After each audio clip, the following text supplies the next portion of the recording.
L'hymne national d'Israël chanté par des députés de la République, l'image est assez rare.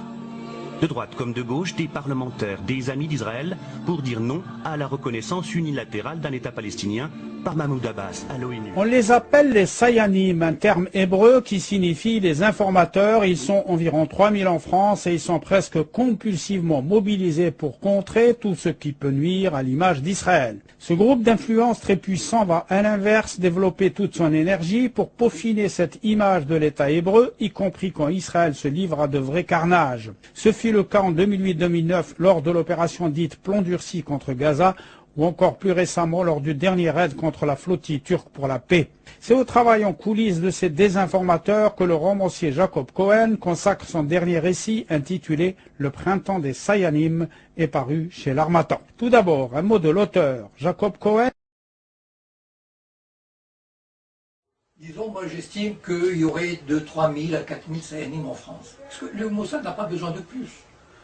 Avec 3 000, 4 000, il couvre quasiment toutes les couches de la société. Bon, s'il a un besoin particulier, il irait frapper à la porte, certes. Mais s'il y a 50 000 juifs pro-israéliens en France, le Mossad n'en recrute que 3 ou 4 000 Sayanim. Et donc, ces Sayanim ne sont pas des agents normaux, comme vous avez dit tout à l'heure. C'est-à-dire, ils continuent à vivre leur vie tranquille, et le jour où on actionne, voilà, ils peuvent intervenir.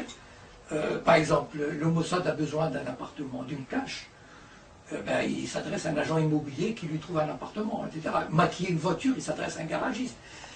Tout ça pour aider, ou bien par exemple pour décrocher une interview dans un média, etc. Bon.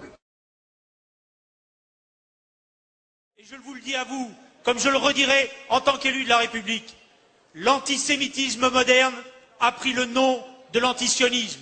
Et cela est inacceptable. Et il n'y a aucun doute à avoir aujourd'hui dans le combat. Tous les juifs, même pro-israéliens, ne sont pas Sayanim. Julien Drey, c'est certainement un pro-israélien. Est-ce qu'il est Sayan? Enfin, je ne me prononcerai pas pourquoi. Parce que je n'ai pas envie d'avoir un procès. Donc, je n'ai pas envie de me prononcer sur quelqu'un ou sur un autre. Mais on peut juger de leur implication que certainement, s'ils ne sont pas des Sayanim, ce sont des gens qui sont tout à fait prêts à le devenir.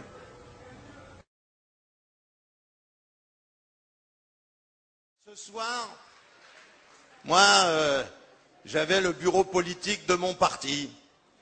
Et Xavier Bertrand m'a dit, mais tu t'en vas. On parle des retraites, c'est important.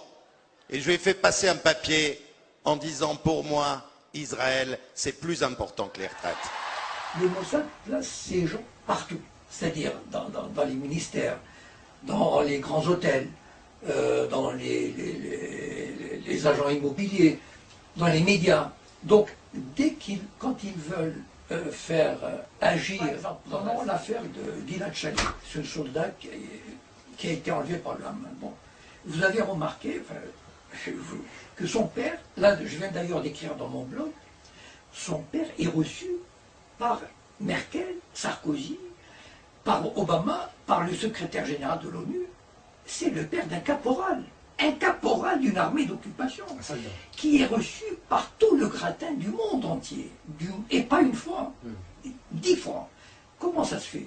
Enfin, même un général américain n'aurait pas eu ce traitement. Et bien ça, c'est le travail des Sayanim. C'est-à-dire, là où ils sont, ils poussent à en faire une affaire extraordinaire. C'est tout ce réseau. Il ne faut pas oublier une chose, c'est que le Mossad peut puiser, il a presque 1 million de juifs dans le monde qui seraient prêts à travailler pour lui. Pourquoi j'avance ce chiffre? Parce qu'il y a la franc-maçonnerie juive internationale qui s'appelle le Bleibrich, qui réunit 500 000 membres à travers le monde. Et parmi le gratin de la société juive dans le monde. Or, ces gens n'ont qu'une obsession, aider Israël par tous les moyens. Si le Mossad a besoin d'un scientifique, d'un professeur d'université, de n'importe qui, il va le voir, il lui dit pour Israël, vous allez travailler pour nous, le type est tout à fait d'accord. Il y a quelque chose qui a étonné beaucoup de gens, c'est que lors de la première convention nationale du CRIF, vous avez fait une déclaration qui a été très reprise en disant, à propos de votre engagement dans cette guerre, je ne l'aurais pas fait si je n'avais pas été juif, et vous avez ajouté, j'ai porté en étendard ma fidélité, à mon nom et ma fidélité au sionisme et à Israël. Est-ce que vous n'avez pas peur quand même, en disant ça, de relancer l'éternel problème de la double allégeance, à savoir j'engage une nation à aller dans la guerre au nom des intérêts d'une autre nation? Vieux thème. D'ailleurs, je le cite dans mon livre, que j'ai nommé MST, et c'est quelqu'un il est certain qu'il agit dans l'ombre, il doit intervenir énormément de fois dans l'intérêt du Mossad.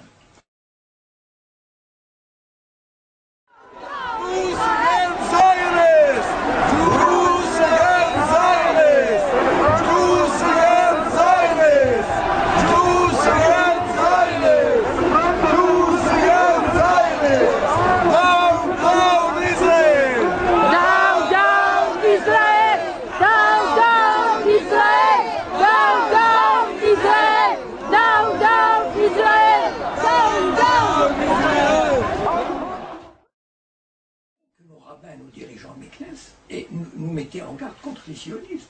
Donc le sionisme ne s'est imposé que parce que ils ont réussi à vaincre en Israël même, c'est-à-dire la communauté, les juifs, le Yishuv comme on l'appelle, la communauté juive qui existait en Palestine n'était pas totalement sioniste, n'était pas totalement acquise à l'idéologie sioniste, c'est-à-dire de créer un État juif en dehors des Arabes. Donc c'est un groupe restreint qui a réussi à imposer cette idéologie. Bon.